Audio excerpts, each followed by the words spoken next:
Welcome back to Dr. Walls and Friends with special guest Naseed Gifted.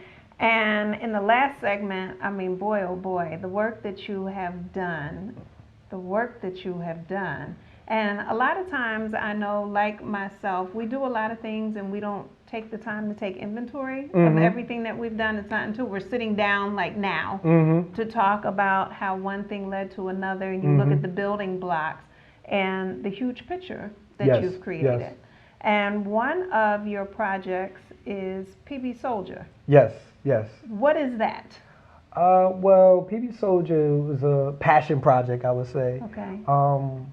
Grew up, watching Saturday morning cartoons, video games. I was always the coach. Okay. My brother was the video game, and I'm Gotcha. always coaching him. Okay. That whole thing. So growing up, martial arts, video games, Saturday morning cartoons, just found it amazing that I was so interested in this stuff. And then growing up on anime, manga, well, not manga for me, but that was later on in life. Yeah, right. But always looking at heroes and, want to be a champion in your community because actually I got a funny story where all of my injuries, my bodily injuries, was due to the fact that I was trying to emulate this superhero. Oh. So I jumped off the porch one time and bust the under part of my lip, got all these stitches.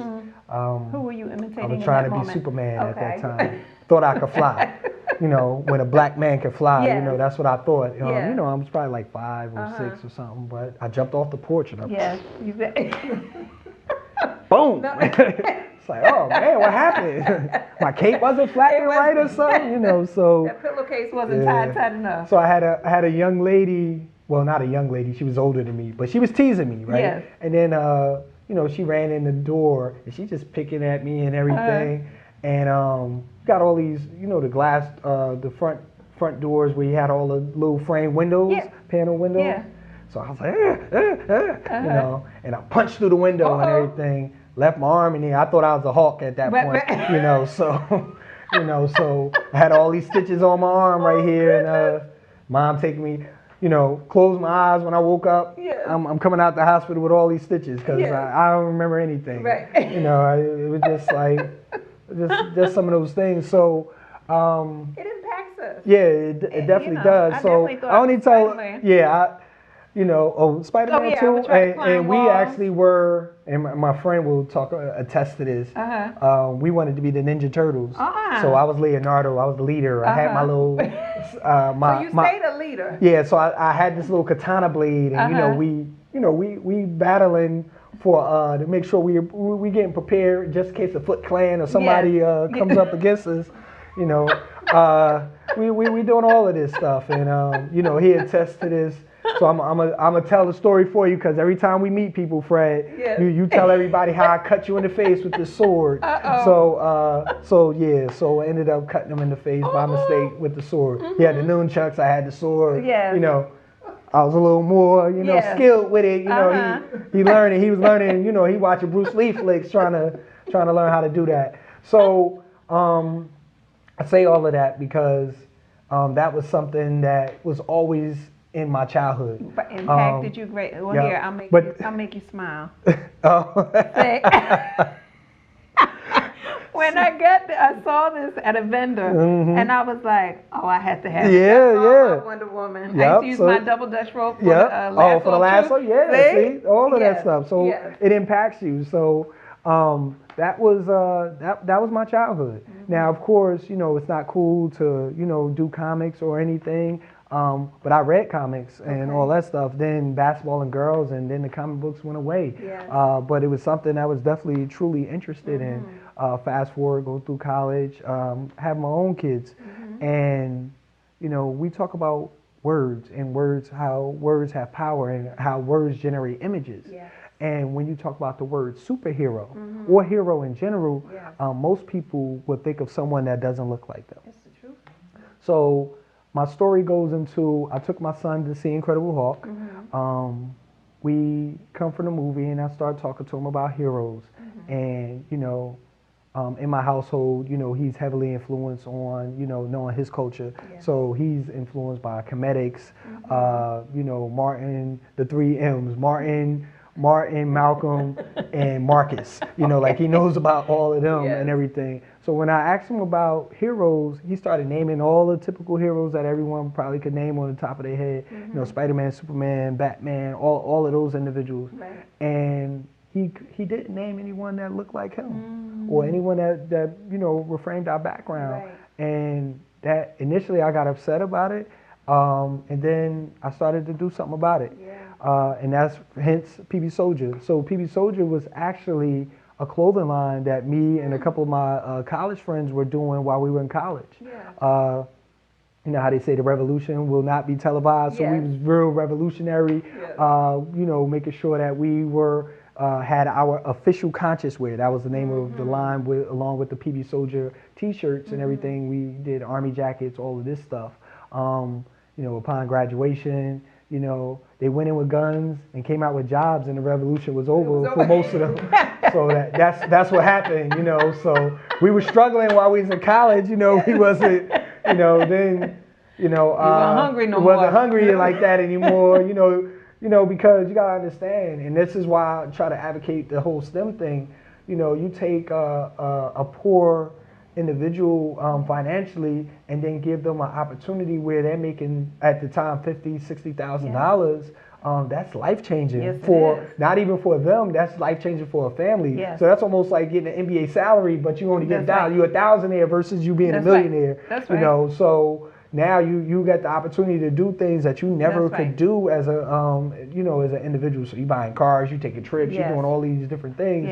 And then, you know, you get the family piece in there, and you know, you start raising a family, individuals get married, and that's what happens. So with that, pretty much, I had my own family, got married, I had my son, and while I was in the house and we had this whole thing with PB Soldier, you know, we always talked about, you know, maybe we should do a comic book or something like that. Me being an engineer, being an educator, had no idea of how to even do any of this stuff. But my engineering training has told me to be, engineers are nothing but problem solvers. So I knew how to research. I knew how to get training and all this other stuff. So I actually took some classes. I went to NYU. I took a storyboard and an animatics class. I took a how to write a screenplay class, how to write a screenplay in 10 weeks. I took a Speaking with Confidence course over at NYU. So I was doing a plethora of these things, and when I took my storyboard and the animatics class, the actual professor was the director of animation at Nickelodeon. Oh, wow. So that was a heavy influence of what I wanted to do. So I didn't know nothing about writing a comic book. I didn't know nothing about script writing. I didn't know nothing about any of this stuff. So my journey for like about 3 to 4 years was I put in the work, and I researched. I stumbled upon this beautiful city of Philadelphia, where I went to my first ECBOC, which is East Coast Black Age of Comics convention.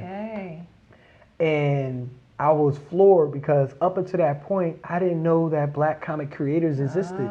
Not in abundance, or at least in the amount that I was seeing there. It was more than one or two. Yeah, it was more than one or two. Because we knew about Milestone and you know, Static Shock and all of that stuff, but I thought those guys were just like them, and that's pretty much it. And you know, like they weren't someone I could touch. I just heard about them. You know, those type of things. Then I went to ECBOC and I ran into this phenomenal artist named Mashindo. I met him at your school. Yes, phenomenal artist. So this is where vision meets passion and goals. So I saw his work. I knew I had a concept. I was in the house so my wife, my wife is a flight attendant. So I was at home with the kids a lot. So while I was in the house, I just started writing. You know, I just started writing the storylines, and was able to develop. And I got this from Tyler Perry. So Tyler Perry had this formula where he would have 100-episode deal. You know, and he sold that to TBS when he got to Meet the Browns and all the other things. So I kind of used that because I knew from education I wouldn't have the time to That's write right. all this stuff That's and right. be creative. So I had to have it all laid out. That's right. So if I get picked up, I can be able to do that. Yes. So my whole journey was pretty much writing and researching for a while. Stumbled upon Machindo. Said one day I'm gonna work with this guy. Yeah. You know, I didn't know how, because Right. you know, at the time I was like, man, this guy is phenomenal. I don't Yeah. even think I can even be in the league with him Right. to Right. do something with him.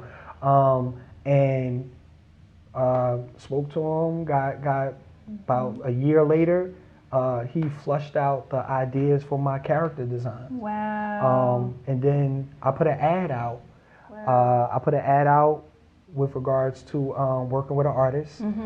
Told him the pay rate that I was going to have, Yes. and got a number of individuals who were interested in the ad. Excuse me.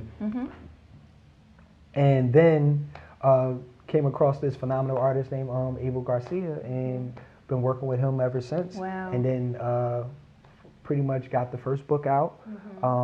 You know, it was a labor of love. And then as an engineer, you know, that was where my downfall comes in, because you know, you have the artist and then the business. Yeah. So as an artist, you never think it's good enough. Right. You know, so I got it to a point where I said, I'm gonna put it out there, Right. nervous, Right. you know, because this is my baby. I've Right. been holding on Right. to this for a Right. long time. But So I can those, release it. but I can release it though, and then allow the feedback Yes. to be able to. So going back to my professor who taught, he was one of the first persons that I sent the book to review it, Okay. you know, and give me feedback. Nice. And you know, and I received the feedback and everything. I had a certain writing style. I use a lot of flashbacks. I'll use a lot of STEM topics and Okay. everything Okay. within it, but telling the story, you know, from a different lens of, you know, where we come from and the community aspect, but also infusing it from my own personal experiences Yeah. as far as exposure. Yeah. And then that's how we got to PB Soldier. Wow.